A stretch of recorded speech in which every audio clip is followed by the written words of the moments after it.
Namaste to all of you.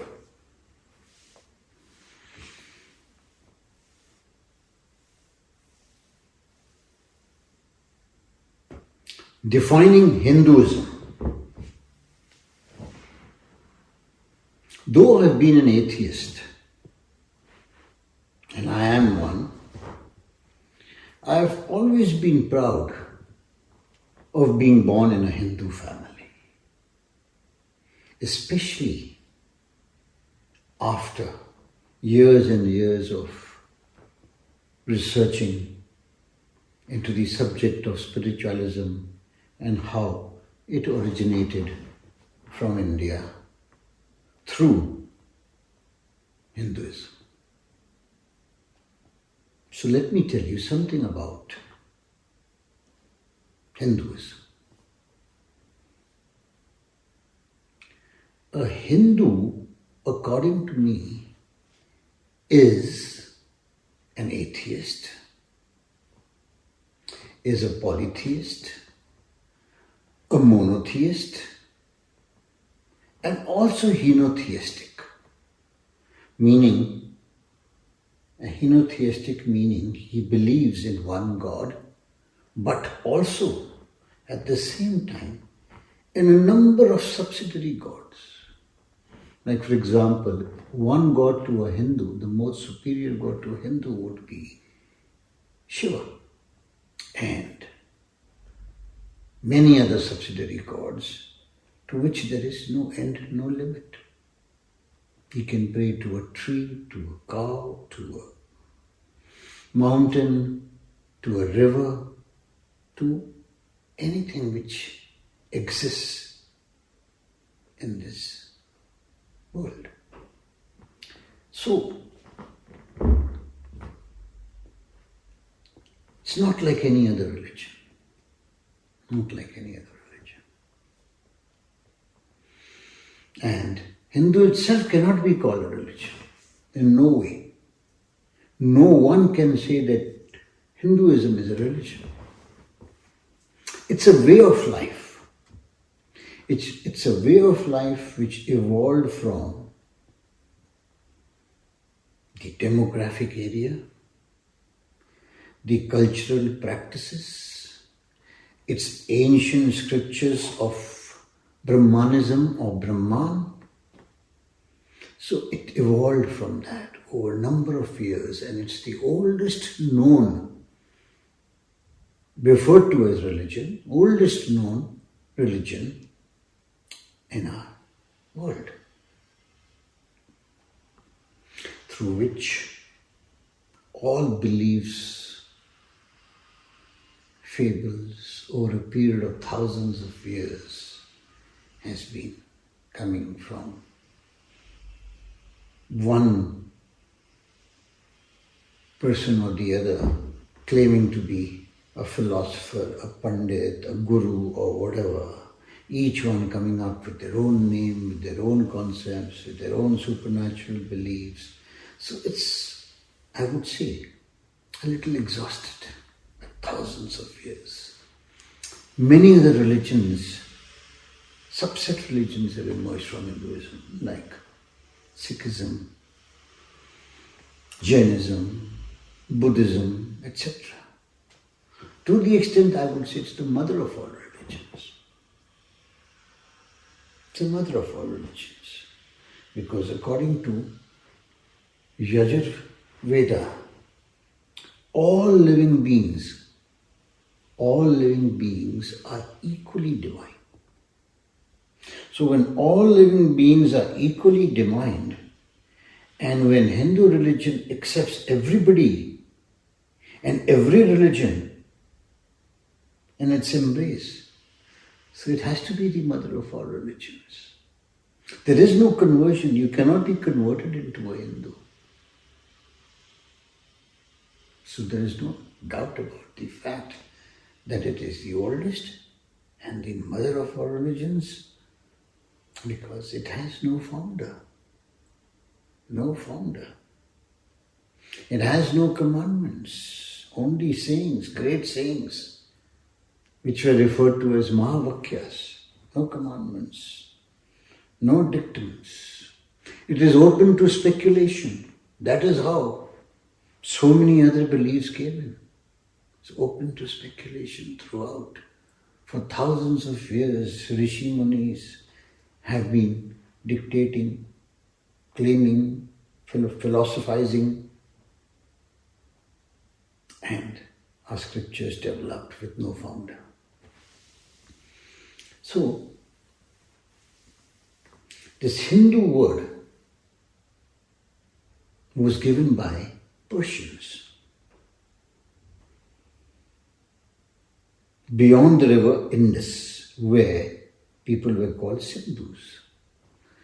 Since they could not differentiate between sir and her, so Sindhu became a Hindu. And that is how the word Hindu. And there is no ism in that. Hinduism. Hinduism corners it to a religion. No. It's a way of life. It's a way of life.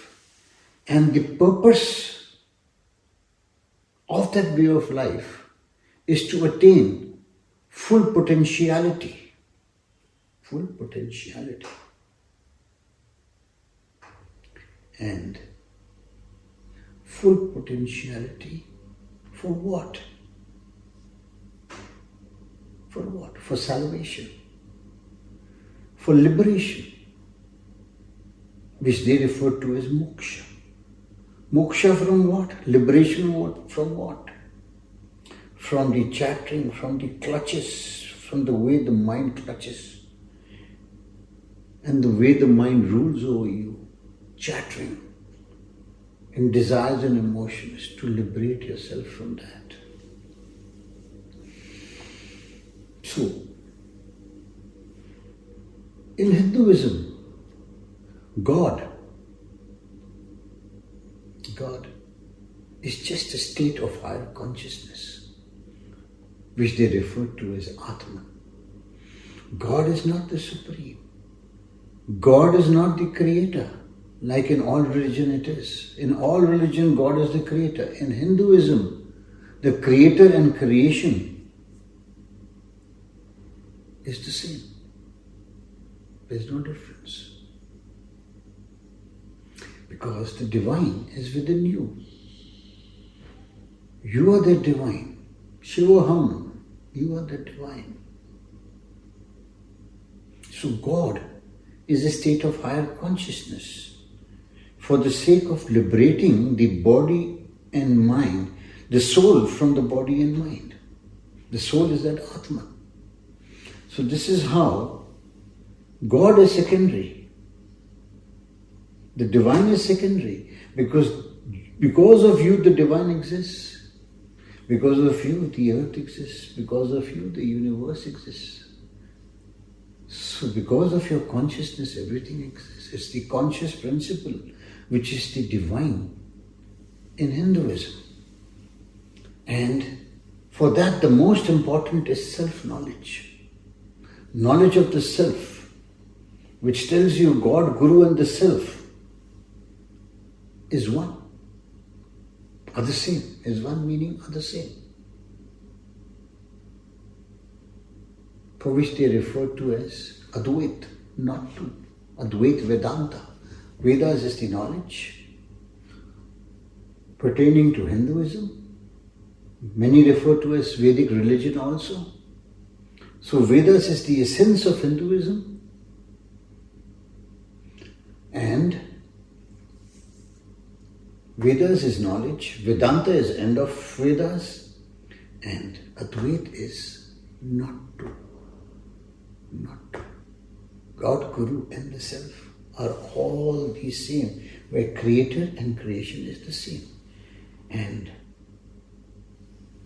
this all came out from four great sayings of the Upanishads, referred to as Mahavakyas, where they said, Prajnanam Brahma.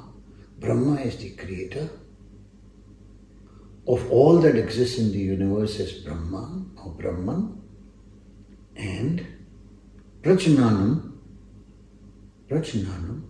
Brahma. Prajnanam meaning insight is Brahma. insight, the intelligence, the intuition, the spontaneity when the thinking self is not active.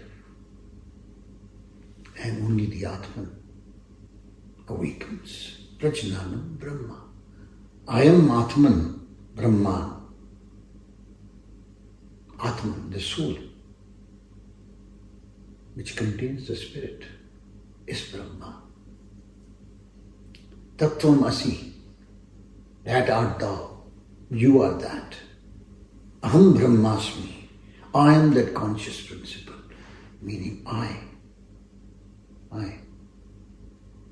is the true self, is the self, that is the Atman, that is the God. So how supreme, how sublime the whole concept of our scriptures and Hinduism is. So all, that is why the Upanishads also give us 4 goals of life. 4 goals of life. Dharma, Artha, Kama, Moksha. Dharma means righteousness. Righteousness. It has many meanings, but one of the meanings is righteousness. Meaning righteously. Artha, Dharma, Artha, Artha. Seek economic prosperity.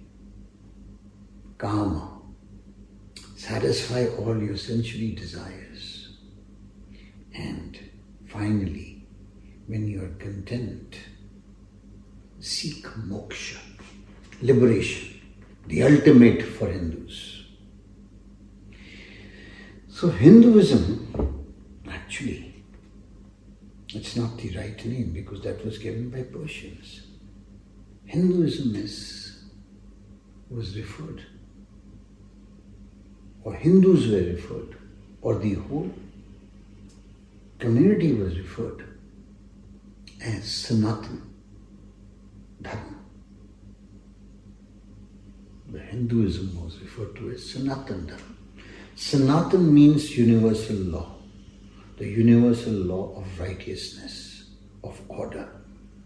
That is Dharma. Sanatan is universal. 2 words joined into one. As to how between karma and dharma, between the universal law, that is Sanatan, and dharma, that is righteously, is karma. So dharma means how you should live. Dharma means how you should live, and karma means the way you're living now. And in between is that Sanatan, between going towards karma to dharma, to the universal law of eternity, to the universal law of righteousness, to the universal law of non-duality, where there is no duality, where there is no relativity, where truth is relative, where God is relative, where everything is relative in duality of this and that. Truth for you is different to truth of mind, so it becomes relative. Where there is no such thing as truth because it keeps changing. Where there is no such thing as reality, everything is illusory. The mind which is deceiving us all the time and its illusions. And we live in an illusory world. So, all you need is to awaken that God, that Atman in between, so that it can check and guide the mind. So that it can check and guide the mind, and you can go from lower consciousness to higher consciousness. To higher consciousness. So this is how it is different from all other religions. In all other religions, it tells you that you are that religion. And in your religiousness, in your devoutness within the mind, in religiosity, that is salvation, to liberate lies the God Guru in the self. I see God Guru and the Self, where your belief is for that ultimate truth. And what is the ultimate truth? The ultimate liberation, the self-realization, the self-enlightenment, the self-awareness that there is no self. To realize that there is no self. Because body and mind is not the self. And Atman is metaphysical, real. It's just waves of energy, which they refer to as Brahman. Body and mind is relative. It will appear and it will disappear like all other matter. And ego consciousness, everything will disappear. The pure consciousness, which is at par with the universal spirit, is eternal, which needs to be liberated from the body and mind, which needs to be liberated. And in that religiosity, in that liberation, what you come to realize is there is no self in this shunyata, in this nothingness of our universe, in this shunyata. Shunyata means nothingness of the universe, where you need to live in that wholesomeness for that sake of fullness, in totality, in absoluteness, in oneness, in togetherness, in that nothingness of Shunyata. Thank you. Namaste for listening.